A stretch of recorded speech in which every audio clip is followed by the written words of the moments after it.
si miskin yang agung.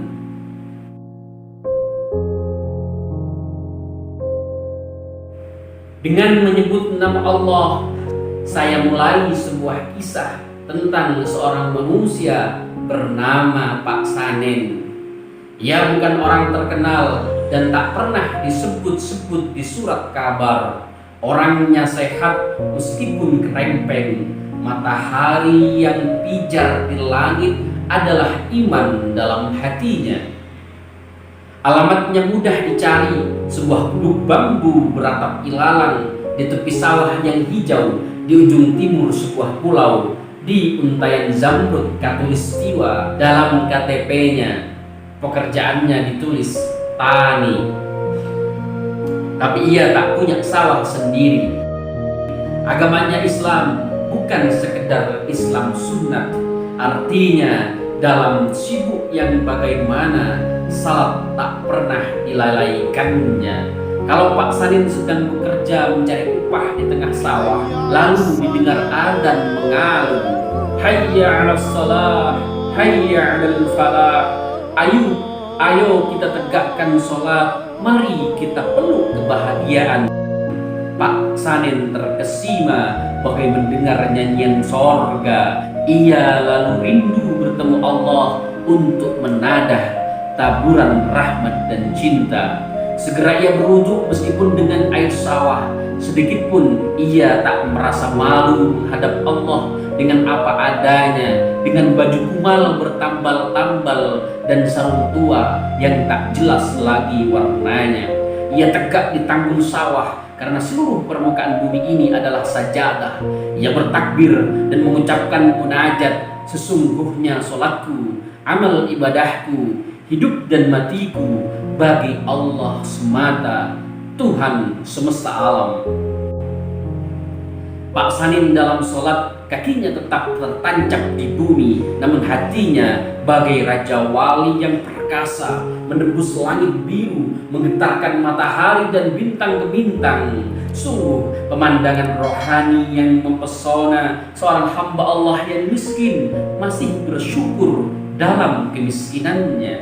Bila Pak Sanin memandang dunia dan semua kemegahannya, dirinya seperti tak punya apa-apa. Tapi bila ia tafakur dan menyalakan dzikir dalam hatinya, dunia ini menjadi kecil, semakin kecil hingga menjadi sebutir debu. Hanya Allah yang maha besar. Allahu Akbar, Allahu Akbar, Allahu Akbar. Tiba-tiba ia merasa kaya karena ia punya Allah. Itulah Pak Sanin, saudara kita seiman. Ia miskin dan kemiskinannya telah berlangsung 7 turunan. Tapi ia tak suka meminta-minta sampai dirinya tak punya harga. Baginya salah satu seni kehidupan yang paling indah ialah berkelahi melawan iblis dan setan yang akan menenggelamkannya ke lumpur bencana tak terduga. Dulunya kalah dan menang bertukar silih, tapi pengalaman demi pengalaman yang dikuatkan azam pantang menyerah telah membuat ia jadi pemain silat yang handal. Semakin tua umur Pak Sanin, semakin tegar ia dan semakin lincah jurus terjangnya, hingga iblis dan setan terjungkal kalah.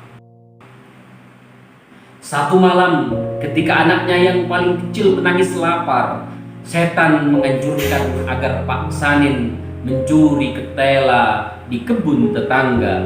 Andaikan ia mau, terbuka sekali kesempatan. Namun ia merasa Allah akan melihat perbuatannya. Ia malu dilihat Allah untuk main sikut dan main sikat kanan kiri.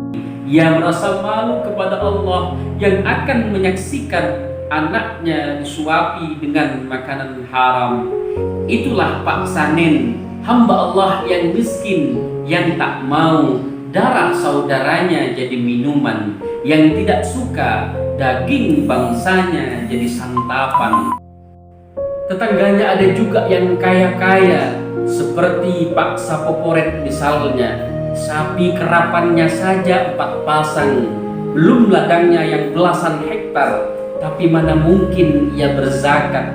Ia kan lintah darat, serta tak pernah menyentuh sajadah. Kalaupun pernah salat, itu dulu ketika hujan abu. Itu pun naik masjid tanpa wudhu lebih dahulu.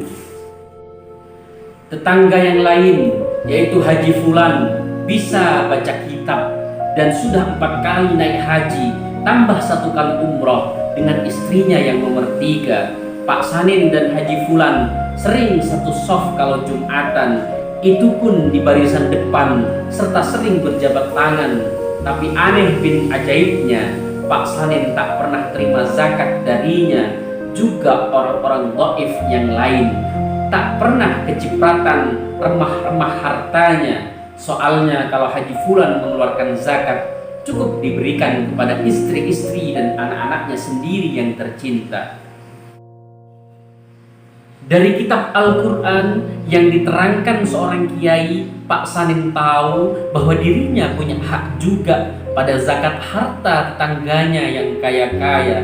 Tapi bagaimana mungkin ia bisa menuntut haknya? Ia sadar dirinya lemah, karena itu ia selalu berdoa, "Ya Allah, kalau kelemahanku ini dosa, semoga Engkau mengampuni dosaku.